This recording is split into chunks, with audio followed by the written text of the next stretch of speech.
जय हिंद साथियों, मैं आनंद चौहान एक बार फिर से आप सभी का हार्दिक स्वागत करता हूं एक नई वीडियो में। तो कैसे हैं आप सभी? उम्मीद है दोस्तों आप सभी लोग बेहतर होंगे, स्वस्थ होंगे और अपनी पढ़ाई को दोस्तों कंटिन्यू कर रहे होंगे। तो चलिए दोस्तों, आज हम उसी क्रम में आप लोगों के लिए लेकर आए हैं। चाहे आपका दोस्तों दिल्ली पुलिस का एग्जाम हो, चाहे यूपी पुलिस का एग्जाम हो, किसी भी कॉम्पिटेटिव एग्जाम की आप तैयारी करें, यह बुक आपके लिए सभी एग्जाम के लिए दोस्तों महत्वपूर्ण रहने वाली है। हम आप लोगों के लिए दोस्तों रोजगार विद अंक सर की सामान्य ज्ञान की बहुविकल्पी प्रश्न की एक पुस्तक है, जो आपके सभी प्रतियोगी परीक्षाओं के लिए समान रूप से उपयोगी रहने वाली है, जिसमें आपके दोस्तों सभी महत्वपूर्ण प्रश्न दिए गए हैं, जो कि अभी तक के आपके जितने भी कॉम्पिटिटिव एग्जाम हैं उन सभी एग्जामों में आए हुए सारे क्वेश्चन हैं। वो आपके सारे क्वेश्चनों के प्रैक्टिस सेट, वो आपको सारे टॉपिक वाइज हम आपको इस वीडियो में कंप्लीट करवा रहे हैं। तो चलिए दोस्तों, फटाफट वीडियो को शेयर कर दीजिएगा और क्लास में आ जाइएगा। क्लास का सेशन सबसे बेहतर और सबसे शानदार जबरदस्त रहने वाला है। तो आज हम आप लोगों के लिए लेकर आए हैं एक नया टॉपिक है, जिसका नाम है भारत के प्रमुख परिवहन एवं उनके साधन। तो इम्पोर्टेंट टॉपिक है और इम्पोर्टेंट होने के साथ साथ आप लोगों के लिए आने वाले कॉम्पिटिटिव एग्जाम के लिए भी बेहद इंपॉर्टेंट है, क्योंकि वो सारे प्रश्न हैं आप लोगों के लिए जो आपके सारे एग्जामों में अभी तक पूछे जा चुके हैं। तो वीडियो को शेयर कर दीजिएगा और बिना देरी के हम वीडियो को स्टार्ट करते हैं। और वीडियो को स्किप बिल्कुल भी मत कीजिएगा, क्योंकि इंपॉर्टेंट सेशन है और हो सकता है आपके आने वाले एग्जामों में यहीं से कुछ क्वेश्चन आपको देखने को मिले। तो चलिए दोस्तों, वीडियो को स्टार्ट करते हैं। हमारा जो चैप्टर है दोस्तों वो है भारत के प्रमुख परिवहन एवं उनके साधन। तो सबसे पहले क्वेश्चन की हम आपकी मुलाकात कराते हैं, जो कि आपके आने वाली प्रतियोगी परीक्षाओं के लिए सबसे इंपॉर्टेंट है। यह क्वेश्चन आपके बीपीएससी 2022 के एग्जाम में आया हुआ क्वेश्चन है, और जो आपके दोस्तों बिहार पुलिस का एग्जाम आने वाला है, बिहार एसआई का जो एग्जाम होगा उसके लिए भी दोस्तों यह पुस्तक बेहद इंपॉर्टेंट है। तो चलिए दोस्तों, पहला क्वेश्चन आप लोगों के सामने दिया गया है। पहले क्वेश्चन को ध्यान से पढ़ेंगे और उसके बाद इस क्वेश्चन को सॉल्व करेंगे। दोस्तों, पहला क्वेश्चन क्या कह रहा है कि अटल सुरंग रोहतांग हिमाचल प्रदेश की लंबाई कितनी है। दोस्तों, आपसे एग्जामिनर ने बिल्कुल एक सिंपल सा क्वेश्चन पूछा है कि बताइए अटल सुरंग की लंबाई कितनी है। अटल सुरंग की लंबाई कितनी है, रोहतांग में हिमाचल प्रदेश की लंबाई कितनी है। ऑप्शन आप लोगों के सामने दिए गए हैं और इसका आपको सही आंसर बताना है। तो इसका जो सही आंसर है वो हो जाएगा आपका ऑप्शन नंबर बी, 9.02 किलोमीटर। जो अटल सुरंग है उसकी लंबाई कितनी है, 9.02 किलोमीटर। और अटल सुरंग को दोस्तों रोहतांग सुरंग के नाम से भी जानते हैं। ये भी आपको इस पॉइंट को याद रखना होगा। चलिए, अगला पॉइंट है प्रश्न नंबर 2। प्रश्न नंबर 2 कह रहा है कि भारत का बृहत्तम प्राकृतिक बंदरगाह कौन सा है। जेपीएससी 2021 के एग्जाम का आया हुआ प्रश्न है। भारत का बृहत्तम प्राकृतिक बंदरगाह कौन सा है। मुंबई, कोचीन, चेन्नई, तूतीकोरिन। तो इस क्वेश्चन का जो राइट आंसर है वो है आपका बृहत्तम प्राकृतिक बंदरगाह। यदि जब भी आपसे एग्जामिनर पूछे तो आपका आंसर हो जाएगा मुंबई। मुंबई जो एक बंदरगाह है वो आपका बृहत्तम एक प्राकृतिक बंदरगाह है। नेक्स्ट है दोस्तों, भारत में वायु परिवहन कब से प्रारंभ हुआ। यूपीएससी 2021 का एग्जाम का क्वेश्चन है दोस्तों, इंपॉर्टेंट भी है आपके दिल्ली पुलिस के लिए भी इंपॉर्टेंट है और यूपी पुलिस के लिए भी इंपॉर्टेंट है। भारत में वायु परिवहन कब से प्रारंभ हुआ। ऑप्शन आप लोगों के सामने दिए हैं, क्वेश्चन को ध्यान से पढ़ेंगे और इसके बाद आंसर करेंगे। तो प्रश्न नंबर 3 का जो राइट आंसर है वो हो जाएगा 1911, ऑप्शन ए। ऑप्शन ए इस क्वेश्चन का राइट आंसर है। भारत में वायु परिवहन जो आरंभ हुआ है वो 1911 में हुआ है। क्लियर। चलिए, नेक्स्ट है, भारत के किस राज्य में सड़कों का घनत्व सर्वाधिक है। भारत के किस राज्य में दोस्तों पूछा है कि सड़कों का जो घनत्व है वो दोस्तों सर्वाधिक है। यह आपके जेपीएससी 2021 के एग्जाम का आया हुआ प्रश्न है। क्वेश्चन को ध्यान से पढ़ेंगे, आंसर करेंगे। तो दोस्तों, जब भी ऐसा क्वेश्चन पूछा जाए कि सड़कों का घनत्व सर्वाधिक किस राज्य का है, तो वो आपको क्या बताना है। तो क्वेश्चन नंबर 4 का आपको केरल बताना है। सी ऑप्शन राइट हो जाएगा, केरल। केरल जो है दोस्तों सबसे साक्षरता वाला राज्य है, जहाँ के लोग सबसे ज़्यादा पढ़े लिखे हैं, वो भी आपका केरल है। और सड़कों का घनत्व सर्वाधिक है, वो भी आपका केरल हो जाएगा। क्लियर। चलिए, अगला पॉइंट है दोस्तों आपका, भारत के किस शहर में आपको स्वामी विवेकानंद हवाई अड्डा मिलेगा।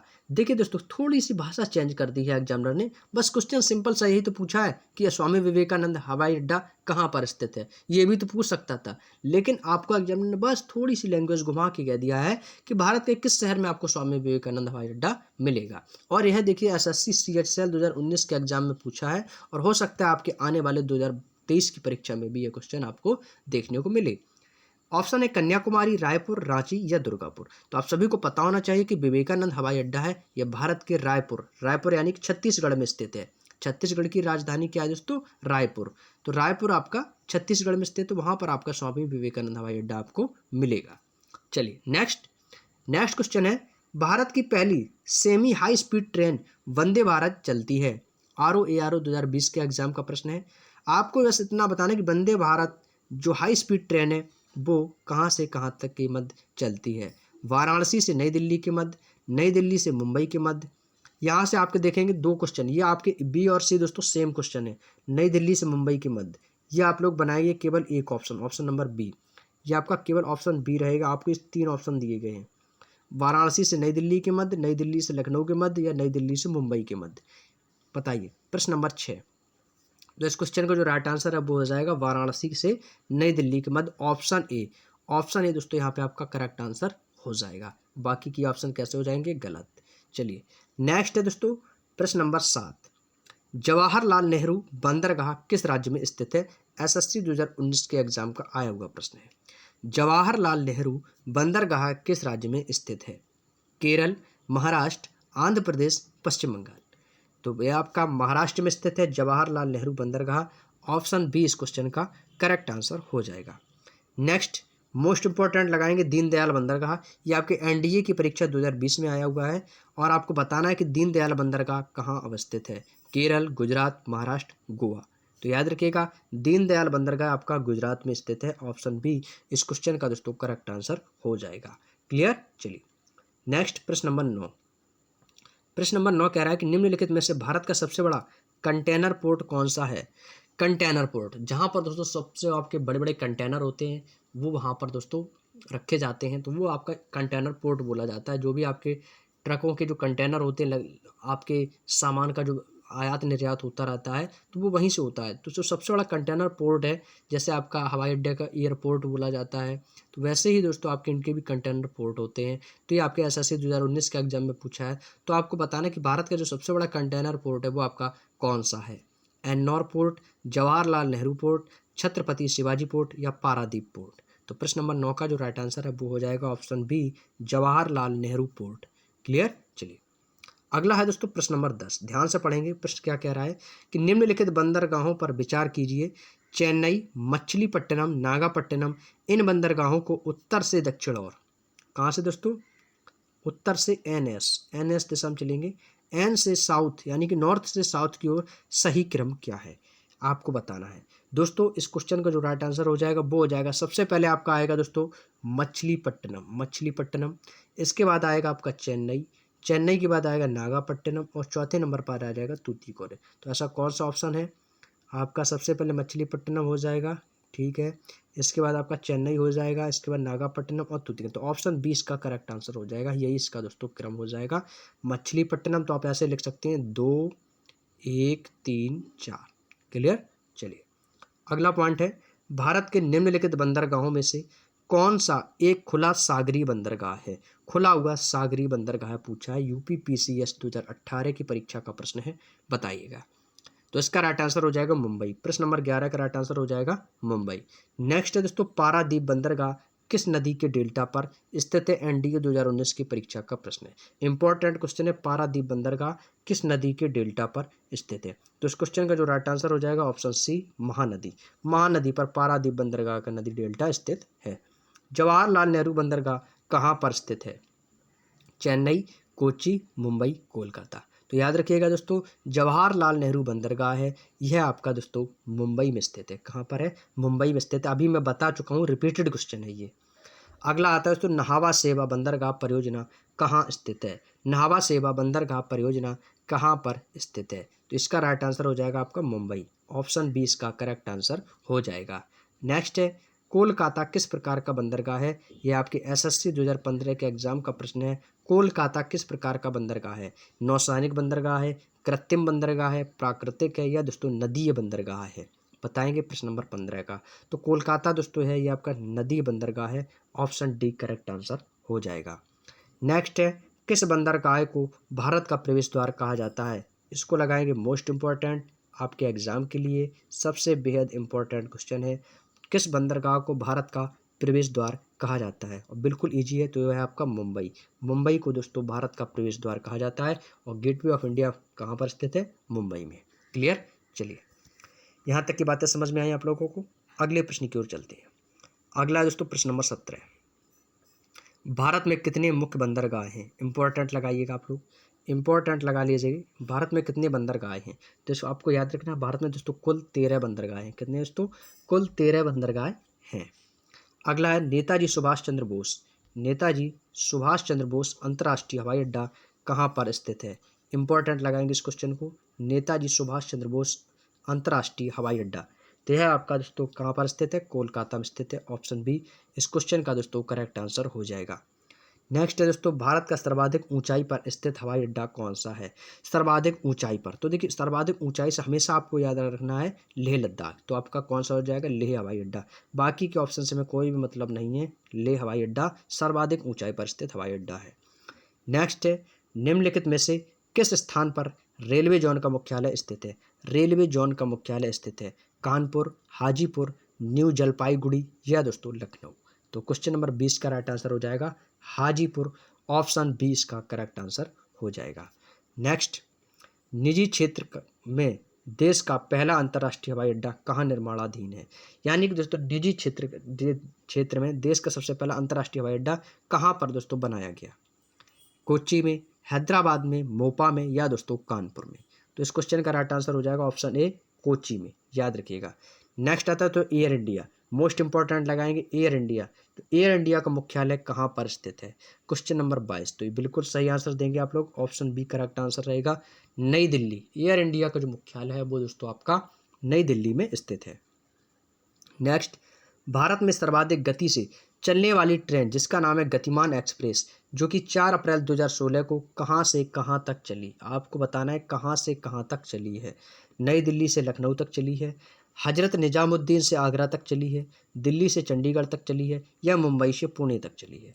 तो क्वेश्चन नंबर 23 का जो राइट आंसर है वो हो जाएगा ऑप्शन बी, हजरत निजामुद्दीन से आगरा तक चली है। हजरत निजामुद्दीन से आगरा तक चली है कौन सी ट्रेन? गतिमान एक्सप्रेस। कब चली थी? 4 अप्रैल 2016 को। याद रखिएगा, डेट भी याद रखना है और आपको दोस्तों रेलगाड़ी का भी नाम याद रखना है। अगला है, पहली उदय एक्सप्रेस ट्रेन किन स्टेशनों के बीच चली? दोस्तों इंपॉर्टेंट क्वेश्चन है आपके लिए, उदय एक्सप्रेस। उदय एक्सप्रेस दोस्तों ट्रेन किन किन स्टेशनों के बीच चली? तो आपके दिल्ली और कालका के बीच, Bengaluru to Coimbatore, Chennai to Visakhapatnam, Chennai to Bengaluru. तो बताएंगे क्वेश्चन नंबर 24। तो याद रखिएगा बेंगलुरु और कोयम्बटूर के मध्य चली है। ऑप्शन बी इसका करेक्ट आंसर हो जाएगा। नेक्स्ट है 25, राष्ट्रीय राजमार्ग 66 को पहले किस नाम से जाना जाता था? राष्ट्रीय राजमार्ग को पहले किस नाम से जाना जाता था? ऑप्शन दिए गए हैं आपको NH8, NH5 और आपको रख लेना है दोस्तों NH2।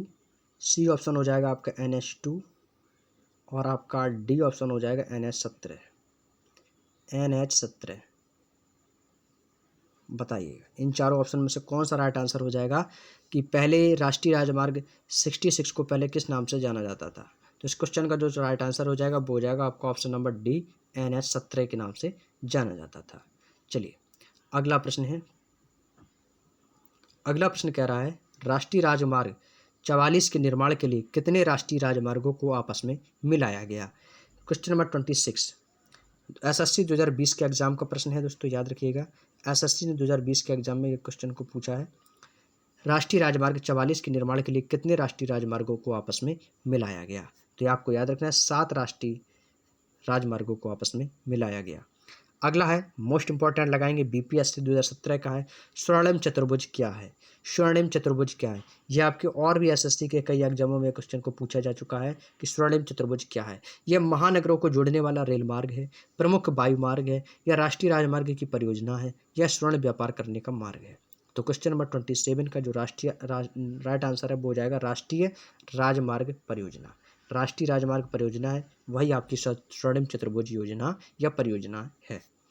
नेक्स्ट है 28, भारत का सबसे लंबा राष्ट्रीय महामार्ग कौन सा है? भारत का सबसे लंबा महाराष्ट्रीय महामार्ग कौन सा है? NH4, NH44, NH10, NH5। तो सबसे लंबा आपसे पूछा है राष्ट्रीय महामार्ग, तो आपका 28 का राइट आंसर हो जाएगा NH44, ऑप्शन बी इस क्वेश्चन का दोस्तों करेक्ट आंसर हो जाएगा। नेक्स्ट है मार्च 2021 की स्थिति के अनुसार, मार्च 2021 की स्थिति के अनुसार किस राज्य में सबसे लंबा सड़क नेटवर्क है? जो कि SSC ने CHL 2021 के एग्जाम इस क्वेश्चन को पूछा है, जो आपके लिए बेहद इंपॉर्टेंट रहेगा सभी प्रतियोगी परीक्षाओं के लिए। राजस्थान है, मध्य प्रदेश है, गुजरात है या दोस्तों महाराष्ट्र है। तो क्वेश्चन नंबर 29 का राइट आंसर हो जाएगा ऑप्शन डी महाराष्ट्र। महाराष्ट्र जो है दोस्तों मार्च 2021 की स्थिति के अनुसार राज्य में सबसे लंबा सड़क नेटवर्क है।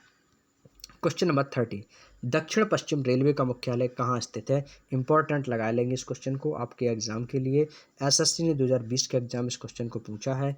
दक्षिण पश्चिमी रेलवे का मुख्यालय सिकंदराबाद, कोलकाता, चेन्नई या दोस्तों हुबली। तो क्वेश्चन नंबर 30 का राइट आंसर हो जाएगा ऑप्शन डी हुबली में स्थित है। दक्षिण पश्चिमी रेलवे का मुख्यालय हुबली स्थित है। अगला है क्वेश्चन नंबर 31, निम्नलिखित में से किस राज्य में हजीरा बंदरगाह स्थित है? हजीरा बंदरगाह आपसे पूछा है दोस्तों, इंपॉर्टेंट क्वेश्चन है, याद रखिएगा। हजीरा बंदरगाह आपका किस राज्य में स्थित है? महाराष्ट्र, आंध्र प्रदेश, केरल, गुजरात, बताइएगा। क्वेश्चन का आंसर करेंगे आप लोग हजीरा बंदरगाह। तो याद रखिएगा दोस्तों, हजीरा बंदरगाह आपके गुजरात में स्थित है। ऑप्शन डी इस क्वेश्चन का करेक्ट आंसर हो जाएगा।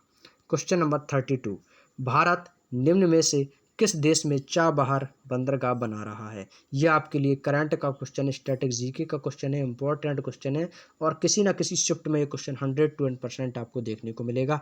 तो ऐसे प्रश्नों को दोस्तों आपको हमेशा याद रखना है कि भारत निम्न में से किस देश में चाबहार बंदरगाह बना रहा है? इराक में, ओमान में, ईरान में या दोस्तों अफगानिस्तान में। तो क्वेश्चन नंबर 32 का राइट आंसर हो जाएगा आपका ऑप्शन नंबर सी है ईरान। ईरान में दोस्तों बना रहा है 32, इस क्वेश्चन का करेक्ट आंसर हो जाएगा ऑप्शन नंबर सी। 33, प्राचीन बंदरगाह सोपारा निम्नलिखित में से किस राज्य में स्थित है? एसएससी ने दोस्तों एमटीएस 2021 के एग्जाम में पूछा है कि सोपारा बंदरगाह कहाँ पर स्थित है और जो कि सबसे प्राचीनतम बंदरगाह है। उड़ीसा में, केरल में, महाराष्ट्र में या दोस्तों तमिलनाडु में। तो याद रखिएगा ये आपके महाराष्ट्र में स्थित है। ऑप्शन सी इस क्वेश्चन का करेक्ट आंसर हो जाएगा। महाराष्ट्र में प्राचीनतम बंदरगाह सोपारा स्थित है। क्लियर। चलिए आज का दोस्तों लास्ट अंतिम क्वेश्चन, निम्नलिखित विकल्पों में से भारत का सबसे व्यस्त अंतर्राष्ट्रीय बंदरगाह कौन सा है? एसएससी 2016 के एग्जाम में आया है और यह प्रश्न आपके लिए बेहद इंपॉर्टेंट भी है, क्योंकि आपसे क्या पूछा है कि भारत का सबसे व्यस्त अंतर्राष्ट्रीय बंदरगाह कौन सा है? मुंबई, कोलकाता, कोची या तूतीकोरिन। तो क्वेश्चन नंबर 34 का हो जाएगा ऑप्शन ए मुंबई, क्योंकि दोस्तों आपका प्राकृतिक बंदरगाह है वो भी आपका मुंबई में स्थित है और जो सबसे व्यस्त अंतर्राष्ट्रीय बंदरगाह है वो भी आपका दोस्तों मुंबई में स्थित है। तो ये थे दोस्तों आज के हमारे 34 क्वेश्चन भारत के प्रमुख परिवहन एवं उनके साधन से संबंधित, और जो कि आपके अभी तक के जितने भी कॉम्पिटिटिव एग्जाम है सभी एग्जामों में दोस्तों ये सारे क्वेश्चन आपसे पूछे जा चुके हैं और आगे भी दोस्तों इन क्वेश्चनों के पूछे जाने की संभावनाएं हैं। उम्मीद है दोस्तों आप लोगों को वीडियो बेहद पसंद आया होगा। क्लास दोस्तों बिल्कुल लगभग 15 से 20 मिनट की क्लास रही, तो 15 से 20 मिनट की क्लास में हमने 34 क्वेश्चंस को कवर किए हैं। उम्मीद है दोस्तों आप लोगों को वीडियो बेहद पसंद आया होगा। तो चलिए दोस्तों आज की जो क्लास है हम यहीं तक रखते हैं, क्लास को यहीं से हम ओवर करते हैं और नेक्स्ट वीडियो में हम आप लोगों के लिए एक नया टॉपिक लेकर आएंगे जिसका नाम है सरकार की प्रमुख योजनाएँ, जो कि सबसे इम्पॉर्टेंट टॉपिक है और यहाँ से अधिकतम क्वेश्चन आपके, चाहे आपका छोटे लेवल का एग्जाम हो चाहे बड़े लेवल का एग्जाम हो, सभी एग्जामों में इस टॉपिक से क्वेश्चन पूछे जाते हैं। तो कल की क्लास में हम सरकार की प्रमुख योजनाओं के बारे में जानेंगे, तो आप लोग अपना रिवीजन करके आइएगा। और जिन लोगों के पास बुक अवेलेबल नहीं है तो आप लोगों को दोस्तों टीचिंग विद आनंद चौहान ने आप लोगों के लिए एक टेलीग्राम ग्रुप बनाया है जिसमें आप लोगों के लिए जितनी भी हम क्लासेस चला रहे हैं उन सभी क्लासेस के आपकी PDF फ्री ऑफ कॉस्ट आपको वहां से प्रोवाइड कराए गए हैं। तो आप लोग हमारे टेलीग्राम ग्रुप का लिंक आपको डिस्क्रिप्शन में मिल जाएगा, उसमें जुड़ना बिल्कुल भी ना भूलें।